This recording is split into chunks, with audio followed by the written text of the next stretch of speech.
Hey guys, so today I wanted to do a video on the Jonbenet Ramsey murders, a theory that I have on the Jonbenet Ramsey murder. So I've done a video where I kind of did a synopsis of all the different theories. I did a video of a sibling rivalry theory. I did a video of a Santa Claus theory. So in this video, I want to talk about a intruder theory. So this is probably the least popular theory because most of us think that Jonbenet was murdered by someone in her family. And I personally believe that. Of course, I don't know anything, and these are all my opinions. But I always felt like the mother wrote the ransom note, so it had me thinking that someone in the family was responsible for Jonbenet's murder. Otherwise, the mother wouldn't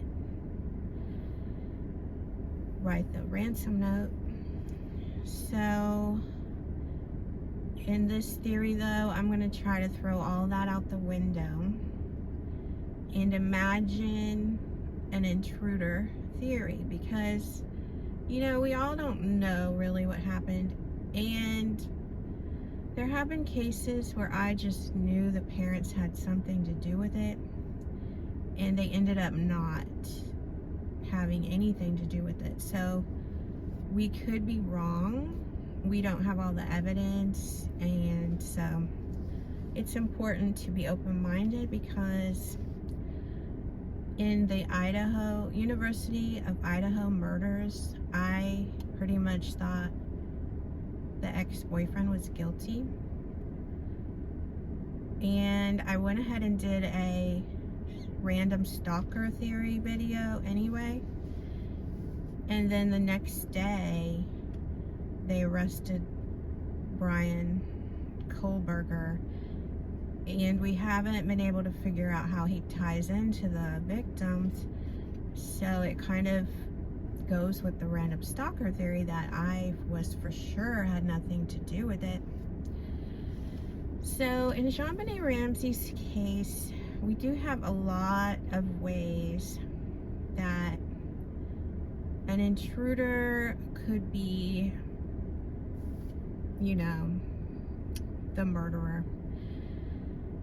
The first thing we have is that she was a beauty pageant queen, little child beauty pageant, and I personally don't have anything to say negative about the pageant community because I feel kind of like it's not the little girl's fault that people are looking at her wrong. It's whoever's looking at her wrong, it's their fault. You know what I mean? It's kind of like little kids at a swimming pool. You know, if a creepy person comes and watches kids for the wrong reason, it's on them. You know, it's not the kids' fault because people shouldn't be looking at them in that way. So I don't see anything wrong with the beauty pageant.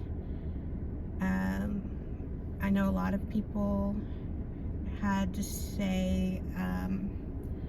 a lot to say about her being dressed up and wearing makeup, and, you know, it's just everybody's own opinion, and my opinion is I don't see anything wrong with her doing beauty pageants. So regardless, there are creepy people at the beauty pageants, whether there should be or not, you know. And that could be one reason why it would be good for a parent to not have their kid in a beauty pageant, is in case there was a creep going there for the wrong reason. So, but you know, you could also not have your kids on TikTok, Instagram, because the creeps are everywhere pretty much. But so she would do beauty pageants, and she'd win a lot of them because she was really good. Plus her mother was a beauty pageant winner, and so she of course taught Jonbenet some things that maybe the other kids didn't have an idea about, because they didn't have like first-hand knowledge. So of course we've seen all the videos. Her outfits were just spectacular, and her hair was done, her makeup was done. She was adorable. Now, I had heard somewhere through the years that there was a man that was taking interest in Jonbenet, and that he even was like trying to take pictures of her and trying to be near her. And a woman that was around him thought that he was her father because of how interested he was in Jonbenet. And it wasn't until Jonbenet passed away that she realized it wasn't her father, because she saw her father on the news. And she realized that this guy was just interested in Jonbenet, but he wasn't related. So she did report that to the police or the media, I can't remember. But it was reported to where I heard about it several times. And you know, someone like that could be a possible suspect, that he sees Jonbenet, and maybe he does have a daughter in the pageant, or a niece, or somebody that he knows, you know, somehow. Or maybe he even works at a hotel that's hosting the pageant, and he has to be there for some reason. So he is there and notices Jonbenet, and so then every pageant he might look for her. He might have started like trying to figure out her name, like where she lived. He started an obsession with her. Then it could have led to him driving by her house. Maybe he saw her playing in her front yard. And, you know, there comes a, like, unhealthy attraction to Jonbenet. So, maybe there's like several different things that could be going on. Like maybe he wasn't going to be working at in this circuit anymore. Maybe he wasn't going to be able to see the pageants anymore, and it kind of freaked him out to where he thought, well, you know, I'll never see Jonbenet again. And then he started taking it to another level, like of kidnapping.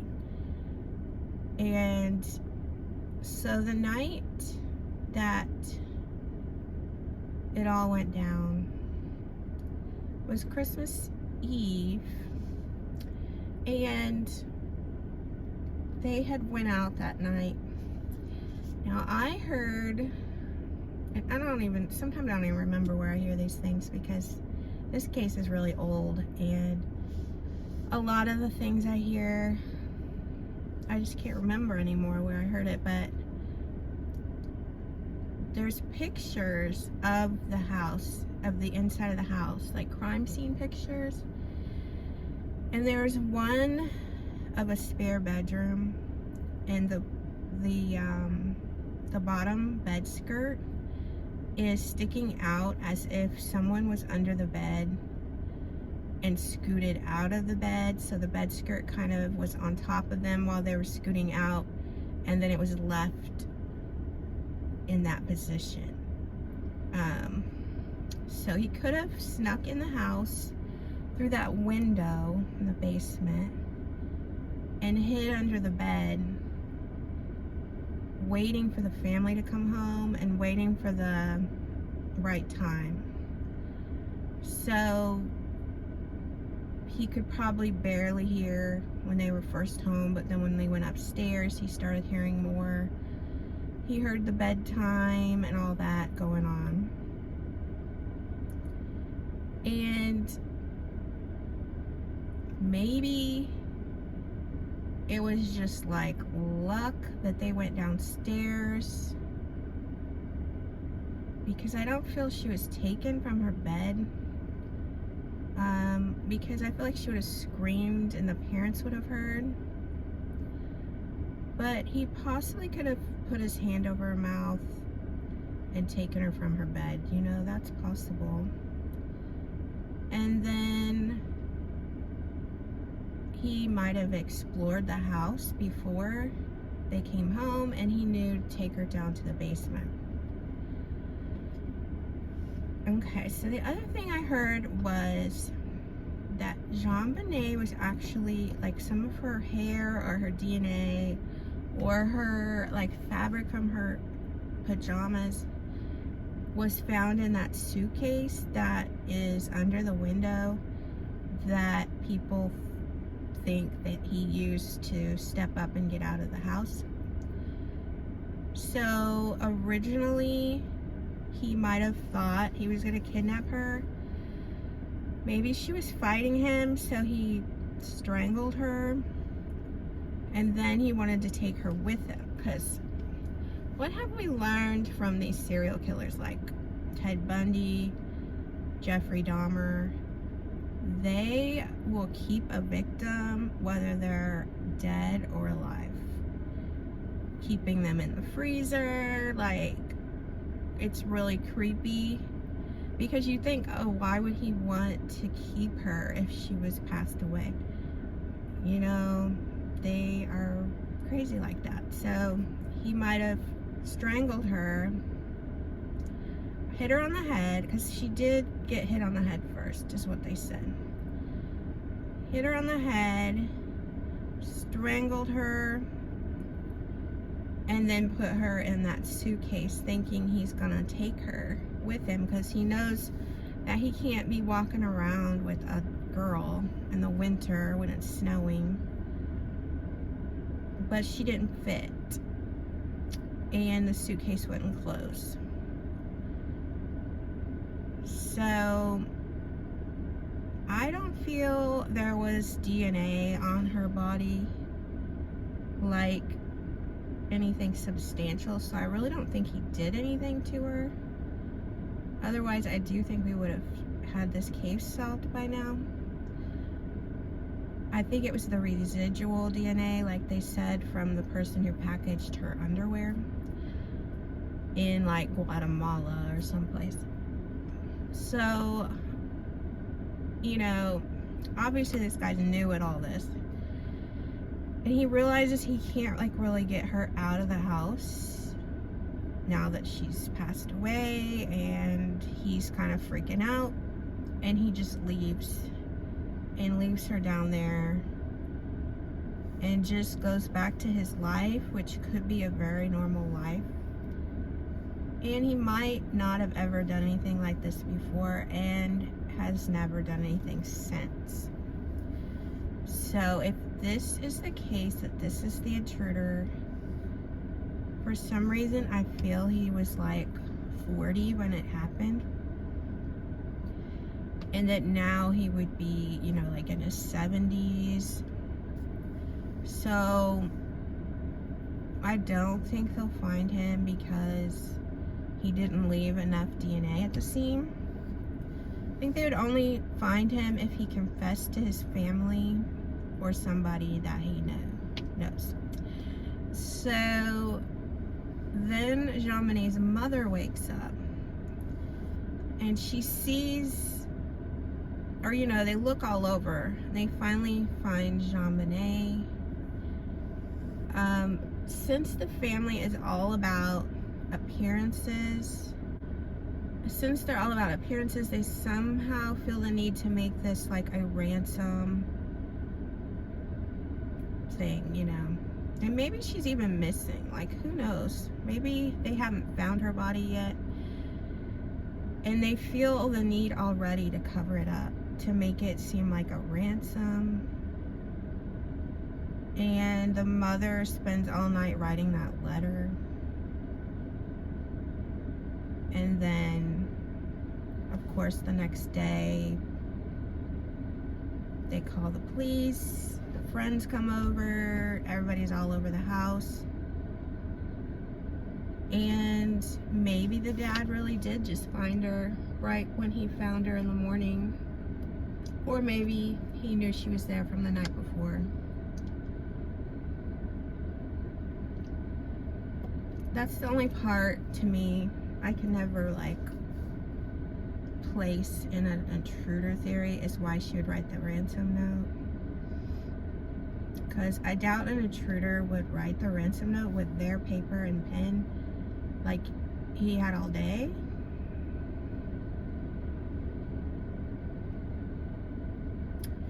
So I don't know, but that would be what I would think would be the scenario of an intruder. Like a random intruder. And he wasn't a burglar because nothing was stolen, so we can't really say that he went in there to, you know, steal and then he just happened upon Jonbenet. So if it's true that it was an intruder, that's how I think it all went down. Of course, the way he knew her could be different. It could be she was in school with his kid. He knew the dad and saw her picture on his desk. Like,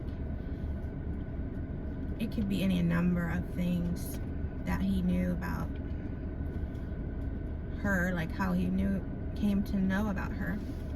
But I just want to give you my thoughts on the Jonbenet Ramsey intruder theory. And I'll see you in the next one. You told your friend you're not okay, and tell me what's wrong and why you never said you felt that way. And guess you're trying to stay strong and fake a smile until I look away. But I've known you too long, it hurts to watch your blue eyes fade to gray as you fade away.